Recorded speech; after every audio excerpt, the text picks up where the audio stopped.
Hey everyone, in this video, we will talk about an Exodus crypto wallet review. Watch before using. So Exodus is a multi-asset cryptocurrency wallet known for its user-friendly interface and support for over 300 cryptocurrencies. It offers desktop, mobile, and browser-based applications, allowing users to manage their asset across various loops. Some of its pros are the user-friendly design. Exodus features an intuitive interface suitable for both beginners and experienced users. The multi-platform support available on mobile, desktop, and a browser extension.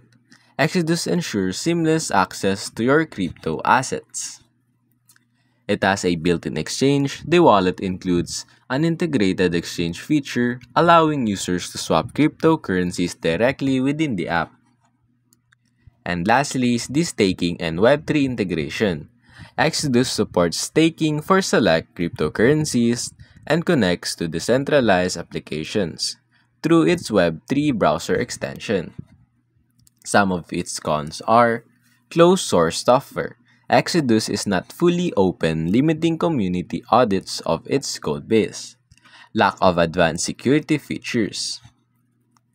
The wallet does not support multi-signature transaction or two-factor authentication, which are available in some competitor wallets. Lastly, higher exchange fees. Using the built-in exchange can incur higher fees compared to external platforms. So, in conclusion, Exodus is a versatile and user-friendly wallet suitable for managing diverse cryptocurrency portfolio. However, potential users should weigh the convenience against the lack of certain security features and closed source nature of the software. For those prioritizing advanced security, exploring wallets with open source code and additional security measures may be advisable. And that's basically it.